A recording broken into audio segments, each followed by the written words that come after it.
Sun astro TV நேயர்களே, உங்களை வணங்குகிறேன், வாழ்த்துகிறேன். இப்போ நிறைய கேள்விகள் உங்கள்கிட்ட வந்துக்கிட்டே இருக்கு.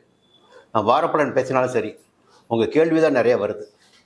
ஏங்க பலன்கள் பேசுவது அப்புறம் நாங்கள் ரொம்ப பாதிச்சிருக்கோம். சர்வதேச அளவில் நிறைய பிரச்சனை போயிட்டுருக்கு. நம்ம தமிழர்கள், நம்முடைய இந்தியர்கள் பார்த்திங்கன்னா வெளிநாட்டில் போய் நிறைய தங்கியிருக்காங்க. இந்த போர் மேகம் வெடிச்சிட்ருக்கு.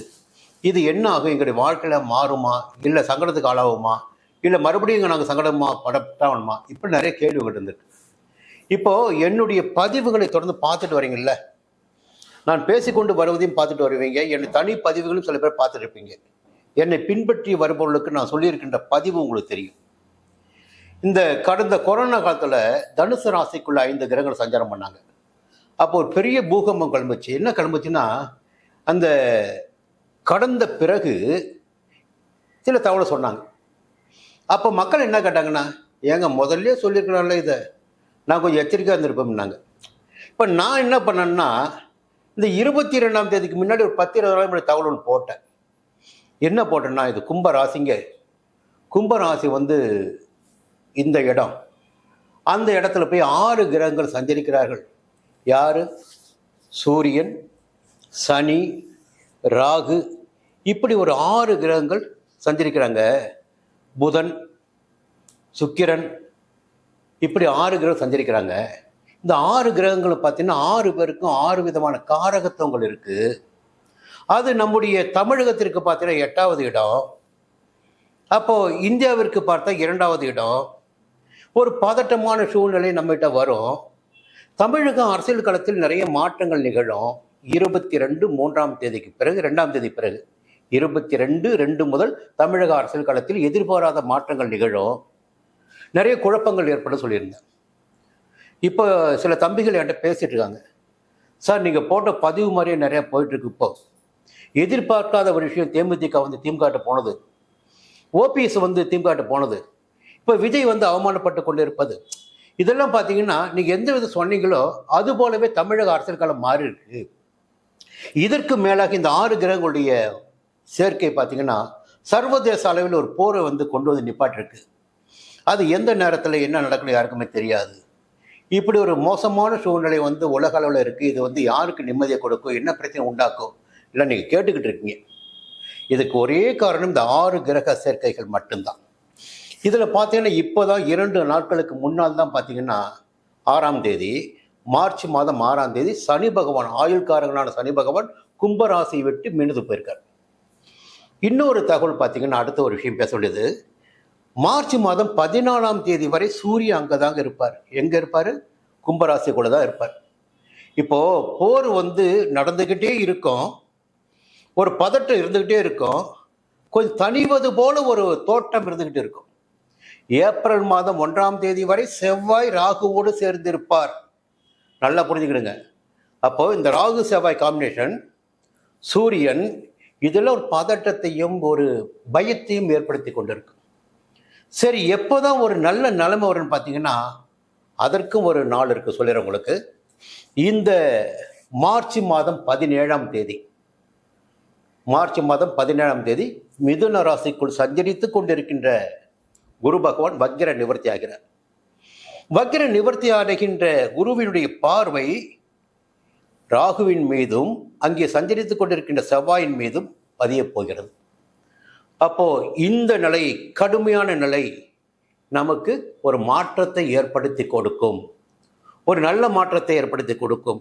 இந்த போர் கூட பார்த்தீங்கன்னா அமெரிக்காவிற்கு நிறைய படிப்பினைகளை கற்றுக் கொடுக்கின்ற போராக இருக்கும். ஒரு பெரிய ஜாம்பவனாக இருந்த அமெரிக்காவிற்கு ஒரு படிப்பினைகள் இந்த போரின் வழியாக ஏற்படும். ஏன்னா அமெரிக்காவுடைய ஜாதகமும் சொல்லுவதென்றால் கடகராசி தான், கடக லக்னம் தான். அப்போ விரயஸ்தானத்தில் குரு இருக்கார். 8ஆம் இடத்துல போயிட்டு யார் இருக்காங்க? ராகு, செவ்வாய். இந்த குரு வக்ர நிவர்த்திக்கு பிறகு ஒரு மாற்றத்தை நாம் சந்திக்க வேண்டியதாக இருக்கும். இது ஒரு பகுதி. இந்த நேரத்தில் ஒரு நல்ல தகவலை நான் ஒரு 5 ராசிக்காரர்களுக்கு சொல்ல போகிறேன். 5 ராசிக்காரர்களுக்கு. அது குறிப்பாக 3 ராசிக்காரங்க யாரும் பார்த்தீங்கன்னா, கும்பம், குறிப்பாக கும்பம், தனுசு, சிம்மம். இந்த 3 பேரும் ஏன் குறிப்பாக சொல்கிறேன்னா, 3 பேருமே சனியுடைய கட்டுக்குள்ள இருக்காங்க. இப்போ எப்படி கட்டுக்குள்ள இருக்காங்க? கும்ப ராசிக்கு பாத சனி, தனுசு ராசிக்கு அர்த்தாஷ்டம சனி, சிம்ம ராசிக்கு அஷ்டம சனி. எப்படி இவங்களுக்கு விடுதலை கிடைக்க போகுது? நீங்க தானே சொல்றீங்க சனி பார்த்து பயப்பட விடுதலை 5 ராசிக்காரங்கன்னு. எப்படி? அப்போ இயல்பாக ஒரு விஷயங்க, எந்த ராசிக்குள் குரு பகவான் சஞ்சாரம் செய்தாலும் சரி, அவர் நேர்கதியில் சஞ்சரிக்கின்ற போது மிதுன ராசியில் சஞ்சரிக்கிறார். மார்ச் மாதம் 17ஆம் தேதி வக்ர நிவர்த்தி ஆகிறார். அப்போ 2ஆம் இடம் யாருக்குன்னு பார்த்தீங்கன்னா மிதுனத்திற்கு, ரிஷபத்திற்கு மிதுனம் 2ஆம் இடம். அப்போ முதலில் மேன்மையான பலன்களை அடைய போகிற ராசின்னு பார்த்தீங்கன்னா மிதுன ராசி, இந்த குருவின் சஞ்சாரத்தின் காரணமாக. அடுத்து பார்த்தீங்கன்னா யாருன்னு பார்த்தீங்கன்னா கும்பராசி.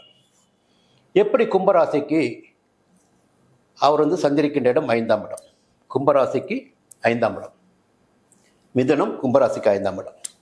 அடுத்து யாருக்கு? தனுசுக்கு சமசப்தமஸ்தானம். சமசப்தமஸ்தானம் என்ன ராசிநாதனே குரு பகவான் தான். அடுத்து துலாம் பார்த்தீங்கன்னா பாக்கியஸ்தானம். மிதுனம் என்பது பாக்கியஸ்தானம், பாக்கியஸ்தானத்தில் சஞ்சரிக்கிறார். சிம்மத்துக்கு லாபஸ்தானம். அப்போ எந்த கிரகங்கள் எதிர்மறையாக சஞ்சரித்தாலும் சரி, இது அரசியல்வாதிகளுக்கும் சேர்த்து நான் சொல்லிடுறேன். இப்போ புரியுதுங்களா? இப்போ 5 ராசினருக்கு மார்ச் மாதம் 17ஆம் தேதிக்கு பிறகு ஒரு முன்னேற்றமான, யோகமான, நன்மையான, செல்வாக்கான நேரம்.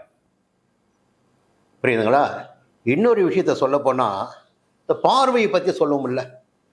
சஞ்சார நிலை 2, 5, 7, 9, 11ஆம் இடத்தில் குரு பகவான் சஞ்சரிக்கின்ற போது யோகமான பலன்களை கொடுத்தே ஆகணும். பார்க்கின்ற போது அதைவிட யோகமான பலனை கொடுக்கணும். எப்போ குரு பார்வை ஒரு ராசிக்கு கிடைக்கிறதோ அந்த காலகட்டம் அந்த ராசினருக்கு மிக யோகமான காலகட்டமாக இருக்கும். அப்போ முதன்மையாக பார்த்தீங்கன்னா 5ஆம் பார்வை எங்க கிடைக்கிறா? துலாம் ராசி கிடைக்குது. துலாம் ராசினருக்கு இனி சுபிட்சம் சுபிட்சம் சுபிட்சம் தான். இப்பயும் 6க்கு சனி போயிருக்காரு. புரியுதுங்களா? எதிர்காலமே சுபிட்சமா இருக்கு துலாம் ராசினருக்கு. அடுத்து 7ஆம் பார்வை யாருக்கு கிடைக்குதுன்னா தனுசு ராசினருக்கு. ராசிநாதன் ராசியை பார்க்கிறாரு. இப்போ குரு பகவான் ராசியை பார்க்கும்போது என்னன்னா, கல்யாணம் நடக்கும், வேலை கிடைக்கும், வீடு வாங்க முடியும், அரசியலில் பட்டம் பதவி கிடைக்கும், உத்தியோகத்தில் பதவி உயர்வு கிடைக்கும், வாகனம் வாங்க முடியும், சொந்த வீடு வாங்க முடியும், செல்வாக்கு கிடைக்கும். அடுத்து பார்த்தீங்கன்னா 9ஆம் பார்வை எந்த ராசிக்கு கிடைக்குதுன்னா கும்ப ராசிக்கு. ரொம்ப நடுங்கிட்டு இருந்தீங்கல்ல ஜென்ம சனியால. அப்ப 5ஆம் இடத்துல சஞ்சரிக்கிறார். 9ஆம் பார்வையை உங்க ராசியை பார்க்கிறார். இனி உங்களுடைய காலம் சுபமான காலம், யோகமான காலம், நன்மையான காலம். மார்ச் மாதம் 17ஆம் தேதிக்கு பிறகு பொதுவாகவே உலக அளவில் ஒரு நிதானமான போக்கு இருக்கும், நன்மையான நிலை இருக்கும், சங்கடங்கள் விலகும். மீண்டும் அடுத்த பதிவு சந்திக்கிறேன். நன்றி, வணக்கம். சன் அஸ்ட்ரோ நேயர்களே, உங்களுக்காகவே சன் அஸ்ட்ரோ தொலைக்காட்சி ஒரு புதிய பகுதியை அறிமுகம் செய்கிறது. உங்களுக்கு ஜாதகம் பார்க்க வேண்டும், உங்களுடைய எதிர்கால பலன்களை தெரிந்து கொள்ள வேண்டும், திறமையான ஜோதிடர்கள் வழியாக அதை தெரிந்து கொள்ள வேண்டும் என்ற எண்ணம், சிந்தனம் இப்போது மேலோங்கி இருக்கு. அதற்கு வழிகாட்டுதலாக சன் அஸ்ட்ரோ டிவி ஒரு புதிய ஆப்பினை உங்களுக்கு அறிமுகம் செய்ய இருக்கிறது.